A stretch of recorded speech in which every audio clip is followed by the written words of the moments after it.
Bonjour à tous, nous sommes ensemble pour une demi-heure avec les acteurs qui font l'actualité dans le domaine de l'intelligence artificielle. Édition spéciale des interviews de l'IA de Smartech aujourd'hui puisque nous tournons sur le salon Big Data AI Paris 2025. Donc de nombreux intervenants vont défiler à notre micro avec des surprises, notamment le passage de la haute commissaire à l'enfance qui est venue parler protection, mais pas seulement.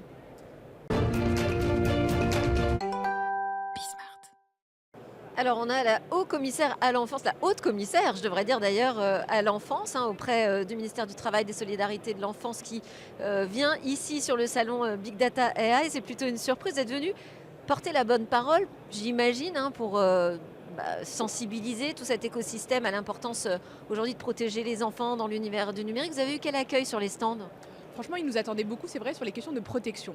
Et c'est un de mes plus grands combats, parce que face aujourd'hui au numérique, eh bien, il y a des enjeux, mais il y a aussi énormément d'opportunités. Et donc c'est là où ils ont été un peu plus étonnés de nous voir les challenger sur leur rôle, leurs responsabilités, leurs investissements, pour faire que les développements qu'ils portent, que les formations qu'ils créent ou qu'ils diffusent, eh bien, intègrent dès le plus jeune âge. Moi, je rêve, dans notre pays, de licornes qui vont intégrer la question kids-friendly, ça veut dire qu'on s'adresse à un adolescent, on s'adresse à un enfant, on le protège, mais on lui répond en l'accompagnant dans son apprentissage. Moi, je rêve d'une kids tech, d'une ed tech qui se préoccupe de ces opportunités-là. Il se trouve que dans le salon aujourd'hui, il y a beaucoup d'écoles qu'on a vu, on a vu aussi de l'applicatif, mais plutôt d'enseignement supérieur. À quand on aura des modules, des formations, des opportunités pour les parents, de coéducation pour les enfants dès le plus jeune âge, sur les maths, sur les sciences, sur le développement cognitif. Et donc, je souhaite, c'était le vœu, que la France soit à la hauteur et en tout cas à la pointe de ses engagements pour les enfants et les adolescents. Donc pas uniquement pour parler de protection, mais aussi pour être proactif. Après, c'est aussi, on entend souvent, nous, dans les tech, que la balle est dans le camp un peu de l'éducation nationale. C'est très facile de dire ça, c'est vrai. Non, mais c'est très facile de dire non, mais c'est pas nous, c'est vous. Écoutez, nous ouvrons la porte. Il se trouve qu'Elisabeth Borne a annoncé l'accès à une IA pour les enseignants. Demain et après-demain, la question en réalité du numérique au sens large se développe. Mais moi, je rêve de CareTech qui va intégrer la question de la pédiatrie, des plus petits enfants, de soutien à la parentalité. Et dans l'EducTech, il y a 1 million d'usages possibles. Alors, franchement, pour une fois, faisons ensemble, faisons que dès le plus jeune âge, on se saisisse de ces opportunités pour les enfants, en se disant et en ayant l'obsession de la protection toujours. Mais la protection, ça ne veut pas dire aseptiser, ça ne veut pas dire éloigner, ça veut dire faire ensemble. Et on en est où de la question de la majorité numérique à 15 ans? Est-ce qu'aujourd'hui, ça vous semble être une bonne solution? On n'entend pas beaucoup finalement de discours à l'inverse qui disent au contraire il faut équiper les enfants, les éveiller, les sensibiliser, leur apprendre à utiliser ces outils. On est plutôt dans l'interdiction.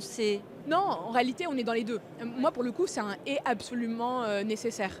D'abord, oui, il faut interdire, parce qu'aujourd'hui, c'est simple, le cerveau des enfants n'est pas suffisamment développé pour accueillir le degré de violence qu'on a sur un certain nombre de réseaux sociaux. Donc, il faut les protéger, et là, pour le coup, il faut cette interdiction et que les plateformes vérifient l'âge. Aujourd'hui, j'ai 70% des enfants qui ont moins de 13 ans qui sont sur des plateformes de réseaux sociaux, alors même que là, j'ai 13 ans. Et on n'est même pas une histoire de séquestration. Donc je sais bien que les ados ils sont hyper forts pour contourner. Donc l'interdiction seule ne suffit pas. Elle passe absolument et nécessairement par de l'éducation et de l'accompagnement. D'où la question de la prévention. Et donc comment ils comprennent les bulles algorithmiques, comment ils comprennent et comment ils doutent. Donc la question vraiment de l'esprit critique, de l'obsession de la source, de la distanciation qu'ils peuvent prendre par rapport à une deepfake, par rapport à une fake news qui est plus facile pour le coup qu'un mot plus commun. Et tout ça, ça se décrète pas en fait. Il faut les confronter il faut les accompagner. Demain sur les droits d'auteur, les droits voisins, puisqu'on vient piocher de l'information, mais il faut bien des gens qui la créent cette information. Donc comment on respecte la création aujourd'hui, journalistique, mais aussi pour le coup d'auteurs, quelle que soit leur production. Et tout ça, c'est un peu mes obsessions pour dire faisons qu'aujourd'hui, notre secteur de l'IA, qui est pionnier, qui est vraiment très à l'avance, accompagne les plus jeunes générations et n'attendent pas l'enseignement supérieur pour en faire demain des professionnels exclusivement. Je pense qu'ils ont dû être contents dans l'écosystème de voir quelqu'un justement qui s'intéresse à eux, à leur sujet, à leur technologie et qui a l'air de s'y connaître aussi. J'avoue que j'adore. Moi, j'ai commencé à démonter mes premiers ordinateurs, je devais avoir 6 ou 7 ans. C'était celui de mon grand-père. Mais Je suis passionnée parce que, dans le fond, j'y vois toutes les opportunités, mais je suis ni naïve ni aveugle. J'en connais les limites, j'en connais les freins. Et donc, en fait, si on est en adulte responsable et surtout en, en responsable politique vigilant, eh ben, on peut faire des superbes opportunités et en même temps protéger ceux qui ont besoin de l'aide, c'est-à-dire les enfants, les adolescents, mais en les préparant à un monde qui va vite et qui va plus vite que nous. Merci beaucoup.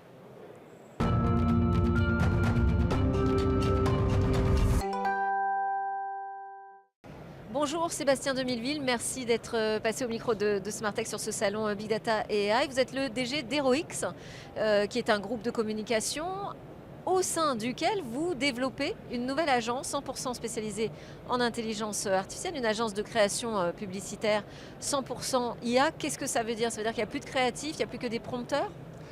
Bonjour, merci beaucoup pour l'invitation. Effectivement, on lance au sein du groupe HeroX Versus, qui est une agence IA First, IA native, qui a pour ambition de libérer le potentiel créatif des marques grâce à la GenAI.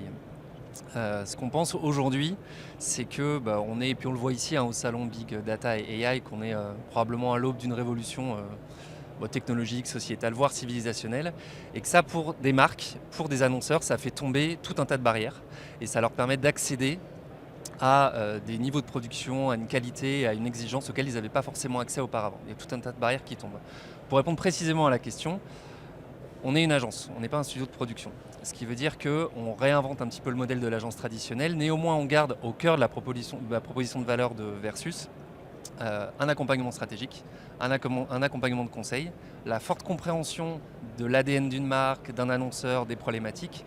Et on conjugue ces experts, on va dire, de la publicité avec des techs, avec des talents issus de la technologie, Mais avec très des prompt concrètement, ça engineers. change quoi? Alors, ça change plusieurs choses. Ça change Les profils quand même des gens qui travaillent dans l'agence? il y a des choses qui changent et des choses qui ne changent pas. Ce qui ne change pas, c'est l'excellence créative qui est au cœur de notre métier désormais. Ce qui change, dites-moi ce qui change. Alors, ce qui change, c'est qu'on a effectivement, en croisant des profils créatifs et publicitaires avec des profils beaucoup plus technologiques, ça change le rythme de travail, l'accélération. Pour une campagne 360, on peut travailler par exemple en 4 semaines, ce qu'on faisait auparavant probablement en 4 mois pour une campagne globale. Ce qui change aussi, c'est le potentiel créatif ou le développement des idées. Là, on est auparavant peut-être limité par des budgets de production ou un timing dans la réflexion. La connaissance, la maîtrise et la veille de ces outils nous permettent d'accélérer et d'agrandir le spectre de travail là-dessus. Donc réduction des coûts aussi sur la création de campagne? Bien sûr, sur la partie production particulièrement, parce qu'on Ok. ne peut pas imaginer qu'aujourd'hui, avec des coûts de licences d'outils comme VO3, comme Xfield, comme Sora 2 d'ailleurs qui est sorti ce matin, des licences entre 3 000 et 10 000 $ par mois pour être très précis, on ne peut pas imaginer que demain, pour une certaine typologie de projet, les coûts ne vont pas être réduits. Donc oui, bien sûr, optimisation budgétaire. Après, on est pragmatique. On le fait avec du recul, on le fait au cas par cas selon la typologie de projet. Mais oui, excellence créative conjuguée à de l'optimisation budgétaire. Et quels sont les premiers clients qui sont intéressés par ce type d'approche 100% IA générative? Il y a pas mal de clients qui nous ont Peut-être un contactés. type de campagne que ça Oui, touche en bien sûr. particulier? Déjà, il y a pas mal de clients qui sont aussi, on va dire, excités et enthousiastes que nous à l'idée de faire de la création aujourd'hui à l'heure de la GenAI. On a à la fois dans la typologie de projet et dans les clients des choses assez différentes. On travaille par exemple pour Coperni, qui est une marque incroyable, très avant-gardiste, une maison de mode parisienne, qui s'était fait notamment connaître en 2023, puisque ceux qui avaient fait une robe en spray pour Bella Hadid à l'occasion de la Paris Fashion Week, qui nous a contactés, parce qu'ils sont en recherche aussi d'acteurs très innovants. Ok. Et donc on a travaillé pour eux la campagne de teaser et de lancement pour les social media de leur prochaine innovation qui va être dévoilée la semaine prochaine, donc le jour où sera diffusée cette émission. On Très travaille bien. aussi pour d'autres acteurs du retail, de la téléphonie mobile, sur les problématiques à la fois de Pardon. publicité, de social media ou de digital. Bon, juste d'un mot, parce qu'on arrive à la fin de cette interview. Est-ce qu'il y a des choses encore qu'on ne sait pas faire? Vous fixez des objectifs là à 6 mois avec cette nouvelle agence? Ah oui, il y a plein de choses aujourd'hui qu'on ne sait pas faire, mais vu le rythme d'innovation, le développement des outils et tout ce qui Quel sort est au jour l'objectif le jour.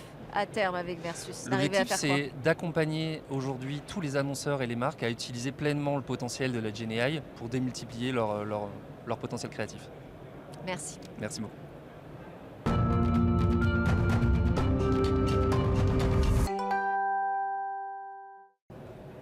Olivier Guillon est avec nous sur le salon Big Data AI dans les interviews de l'IA de Smartech. Merci beaucoup. Vous êtes le responsable data IA au sein de la région Pays de la Loire. Et la grande actualité, c'est, enfin en tout cas de mon point de vue, c'est que vous mettez en place une IA souveraine avec une entreprise francilienne dont j'ai oublié le nom là d'un seul coup. Suadeo, c'est ça. Quel est le projet au départ ? Alors, le projet au départ, c'était de doter la région d'un catalogue de données et d'outils qui permettent aux métiers de s'approprier leurs propres données et de les exploiter. Et ensuite, le projet a évolué, on a commencé à le déployer au sein de la région, projet par projet, et l'IA est en train d'arriver maintenant pour enrichir et on va dire donner la dynamique en fait à ces projets-là. Quand vous dites IA générative ? Alors, c'est l'IA générative, mais ça peut aussi être effectivement du prédictif. D'accord. Et souveraine, parce que c'est le terme que vous employez, que vous mettez en avant, ça on comprend bien. Pourquoi ? Est-ce que c'est une nouvelle priorité qui s'est imposée ? Alors non, parce qu'une collectivité, ça a des données qui sont ouvertes, qui appartiennent à tout le monde, ce qu'on appelle des communs, mais il y a aussi des données qui se relèvent des données personnelles, du secret économique également. Ça peut être du secret industriel dans certains cas, et donc ces données-là, on ne peut pas les ouvrir à tout le monde, ou en tout cas, tant qu'elles n'ont pas été anonymisées, tant qu'elles n'ont pas été mises en état pour. Et donc il faut qu'on garantisse la souveraineté, notre souveraineté sur ces données par rapport aux enjeux. Et elle va jusqu'où cette souveraineté ? Parce que là, donc, vous travaillez avec un fournisseur français, national. Vous allez jusqu'où dans la garantie de la souveraineté de cette IA ? Alors quand on travaille avec Suadeo, en fait, on va travailler les données dans notre entrepôt de données, au sein du conseil régional. D'accord. Et donc l'IA vient travailler directement là où sont les données. On n'a pas de sortie de données. Alors parlez-nous des utilisations que vous imaginez ou qui commencent déjà à exister avec cette plateforme d'IA. On peut simplifier l'accès aux données déjà, c'est-à-dire qu'aujourd'hui les agents ont des Alors interfaces. en interne, c'est ça, c'est pour les agents. En interne, les agents ont des interfaces pour produire des tableaux de bord qui vont permettre de valoriser, aider à la prise de décision. Demain, l'IA va aider ces agents à produire eux-mêmes les tableaux de bord beaucoup plus facilement, beaucoup plus rapidement. Ensuite, on peut faire des projections avec des algorithmes qui permettent effectivement d'étirer les tendances pour savoir effectivement si on suit la même tendance, où on va arriver, à quelle échéance. Cette IA, elle va nous permettre, parce que là on est en train de déployer cette partie-là, de tester des paramètres pour voir en fonction de scénarios où on arrive, ce que ça donne par rapport aux tendances qu'on essaie de varier. Des paramètres de quoi ? C'est au niveau vraiment de choix de politique publique ? Ça peut être à ce niveau-là, ça peut être sur des transports par exemple, en se posant la question effectivement du nombre, est-ce qu'on a besoin ou pas d'une nouvelle motrice par rapport au nombre de personnes qu'on transporte, etc. et par rapport aux arrivées de population. Ça peut être aussi d'un point de vue fonctionnement de la collectivité. On peut regarder les consommations énergétiques des bâtiments de la région et en fonction des variations de la tarification, de la météo, on peut essayer de voir à peu près ce que va être la projection pour l'an prochain et donc du coup mieux gérer, on va dire, les fonds publics. Et comment vous avez fonctionné ? Vous avez travaillé d'abord par un choix de premier cas d'usage qui vous semblait évident, ou alors vous avez testé les métiers pour savoir lesquels étaient les plus prêts ou prompts, j'ai envie de dire, à utiliser l'intelligence artificielle. Comment est-ce que vous avez procédé pour le démarrage ? On travaille dans un principe de gouvernance partagée des données. C'est-à-dire que les données sont au métier, c'est le métier qui sait les utiliser, qui sait quoi en faire. Donc on ne fait pas de projet ex cathedra. Le métier a un projet et dans le cadre du projet du métier, on lui explique au métier que là c'est pertinent de le faire avec cet outil-là, avec Suadeo. Et donc on travaille avec eux pour mettre les choses en place dans Suadeo, on leur apprend à l'utiliser et ensuite on gère le cadre et le métier est autonome pour l'exploiter. Et alors vous dites, vous leur apprenez à l'utiliser. Quels sont véritablement les besoins d'accompagnement qui vous semblent nécessaires aujourd'hui ? Il y a toute l'analyse des données pour récupérer les données qui vont permettre de traiter la problématique qu'on doit traiter. Il y a la question de la collecte de ces données pour l'exploitation dans la durée. Il y a la question aussi de la souveraineté, donc tout ce qui est géré effectivement l'anonymisation des données, les données RGPD, etc. Ensuite, il y a la façon de correctement exploiter, correctement monter les tableaux de bord. Là, l'IA va beaucoup nous aider et aussi accélérer les choses. Et il y a la façon de rendre tout ça pérenne en fait dans le temps. Voilà. Un beau projet, merci beaucoup.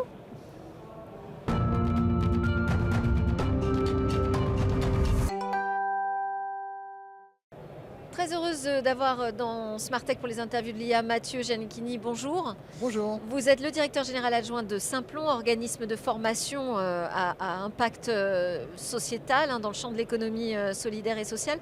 Vous êtes présent en France, à l'international avec 120 campus.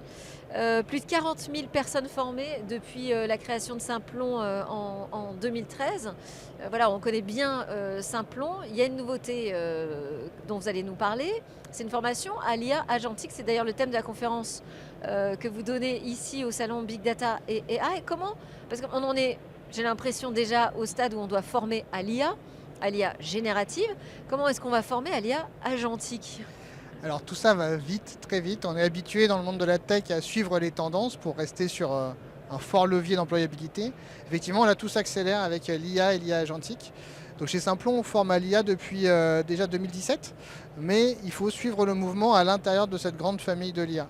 Et donc l'IA agentique, ce qui est intéressant, c'est qu'il y a des nouveaux standards qui émergent, des nouveaux protocoles de communication et qui sont largement adoptés par beaucoup d'éditeurs comme GitHub ou comme DBT qui est un pure player dans le domaine de la data.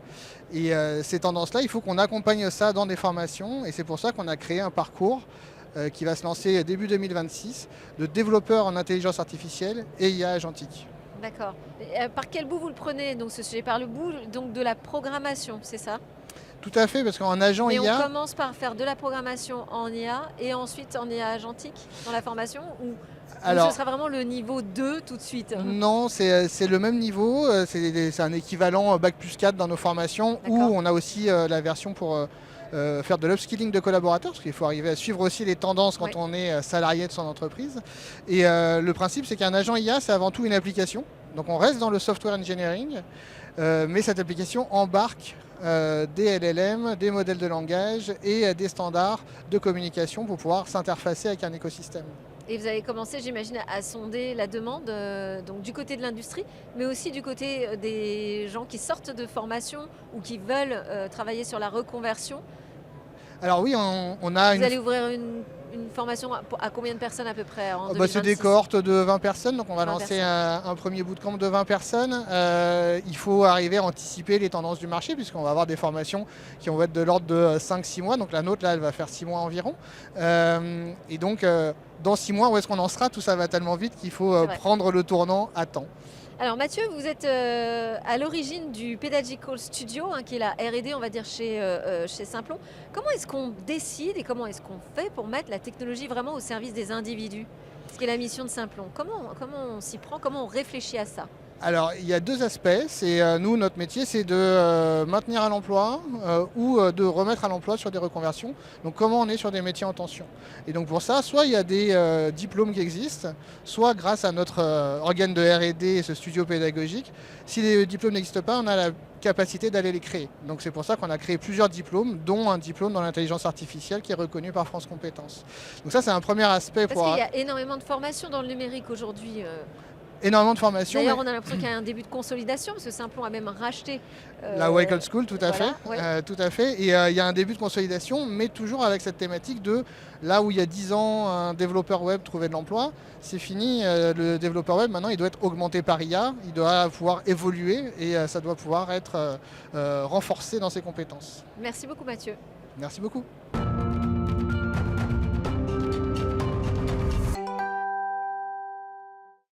Guillaume Delaboulé nous a rejoint. Bonjour, merci Bonjour. beaucoup d'être avec nous. Vous êtes le responsable de l'apprentissage automatique, Head of Oui. Machine Learning chez Withings. Withings est une pépite dans l'univers de la santé connectée qui conçoit des balances, des montres, enfin tout un tas de dispositifs pour surveiller notre santé. Est-ce que vous présentez des nouveautés ici sur le Big Data, le salon Big Data AI? Non, pas au salon, mais on vient de sortir une grosse mise à jour de nos montres qui améliore les fonctionnalités de base, notamment le suivi du sommeil et des choses comme ça, et qui met en valeur la feature de température qu'on n'avait pas jusqu'ici et qui permet maintenant de détecter des épisodes de fièvre et de suivre Donc, il y a les cycles féminins. en fait, il y a une prise de température continue, c'est ça? Exactement. De l'utilisateur La montre permet de lorsqu'il porte la suivre montre. la température en continu. Et alors dans la journée, cette température peut varier en fonction des activités qu'on fait, etc. Mais la nuit, elle reflète plus notre état de santé et ce qui arrive à notre corps, donc la fièvre et les cycles féminins, les cycles circadiens, etc. Quelle est la part de l'IA dans ces nouvelles prouesses, on va dire, réalisées par les objets de santé, les objets connectés? Et quand on parle d'IA, je disais que vous étiez à la tête du machine learning. L'IA générative, c'est une sous-catégorie de ce machine learning. Est-ce qu'elle a sa part? Est-ce qu'elle tient un rôle particulier? Est-ce que vous l'avez embarqué aussi? Alors Plusieurs embarqué- questions en même temps. Oui, Alors déjà, effectivement. le rôle de l'IA aujourd'hui, peut-être pour accompagner l'étude de ces résultats et une meilleure surveillance de la santé. Le machine learning et donc l'IA sont omniprésents en fait dans nos produits. Une grosse partie de nos algorithmes qui permettent d'extraire des données physiologiques sur les utilisateurs fonctionnent grâce au machine learning. Donc par exemple pour la fièvre et pour le suivi du sommeil, c'est du machine learning qui à fond. C'est-à-dire que ça permet l'interprétation des résultats, c'est ça? Exactement, c'est-à-dire qu'on a au départ une donnée capteur, on a un capteur dans la montre qui donne une donnée pas facile à lire et c'est du machine learning qui va permettre d'en sortir une information intéressante et intelligible à l'utilisateur, comme une fréquence cardiaque, fréquence respiratoire, le sommeil ou est-ce qu'il a une pathologie ou une autre par exemple. D'accord. Et IA générative, oui ou non? Alors, dans les produits, pas directement, mais dans l'application et dans l'expérience utilisateur, oui, et de plus en plus. Et ça va notamment permettre de passer de mesures individuelles qu'on essayait déjà de contextualiser, mais à une interprétation, une analyse complète et personnalisée pour chaque utilisateur. C'est-à-dire qu'on va pouvoir mettre en relation toutes les mesures qui ont été faites par ces différents produits. Et tout ce qu'on pouvait déjà lui dire de façon isolée, on va pouvoir l'interpréter de façon cohérente et globale. Alors, j'ai pas tout à fait compris. Est-ce que ça veut dire que vous l'utilisez davantage comme interface de communication avec les utilisateurs ou c'est en back-office pour vous? Les deux en fait. On l'intègre dans la communication pour aider l'utilisateur à interpréter ses résultats. Ok. Et en fait, ces interprétations vont pouvoir se faire sur la base de plusieurs mesures différentes. Donc par exemple, si j'ai une montre et une balance, avant, c'était assez difficile pour nous de mettre en relation l'évolution du poids et l'évolution de la fréquence cardiaque, par exemple. Et ben maintenant, l'IA générative va pouvoir repérer qu'il y a eu un changement dans les deux courbes de données, dans les deux tendances, et va pouvoir essayer d'informer l'utilisateur et de l'analyser pour lui. Mais je profite d'avoir un spécialiste du machine learning avec moi pour poser toutes mes questions. En quoi ces nouveaux modèles transformers apportent cette possibilité que le machine learning ou le deep learning ne pouvait pas avant?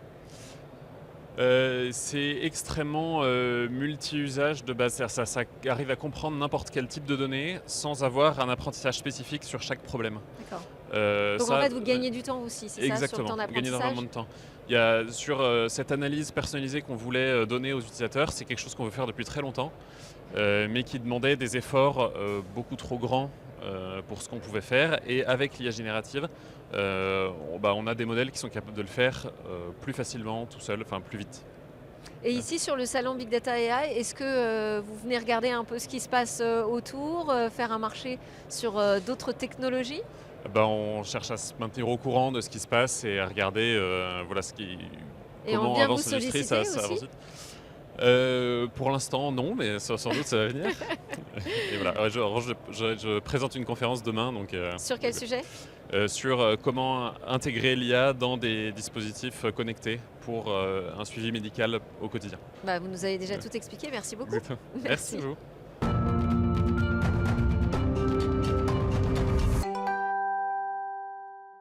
Bonjour Léa Deloris, vous dirigez l'équipe Artificial Intelligence Robots and Tech, AirTech, si on résume, de BNP Paribas. Parlez-nous un peu de cette équipe mystérieuse, j'ai envie de dire, BNP Paribas. Quel rapport entre la banque, l'IA, les robots? Alors, tout d'abord, bonjour. Et l'IA, en fait, quel rapport entre l'IA et la banque? L'IA, c'est quand même une dimension stratégique de la banque maintenant, depuis plusieurs années. Moi, ça fait 7 ans que je suis dans le groupe et j'avais une équipe de 3 personnes qui s'appelait Risk Air, qui maintenant est devenue AirTech avec 40 personnes. L'IA, ça nous sert à améliorer notre efficacité opérationnelle, à mieux comprendre nos clients et mieux gérer la relation client, ce qui est important pour une banque. Et enfin, et c'est là où mon équipe est active, tout ce qui est la gestion des risques. Et en fait, mon équipe, elle sert... Donc dans cette équipe, parce que vous dites avant ça s'appelait Risk Tech, Oh. maintenant c'est AirTech, Ouais. il y a vraiment la notion d'approche par le risque de la technologie? Il y a l'approche, il y a les deux en fait. Il y a comment la technologie va nous aider à gérer les risques, que ce soit les risques de crédit, de marché, les risques opérationnels ou les risques de conformité.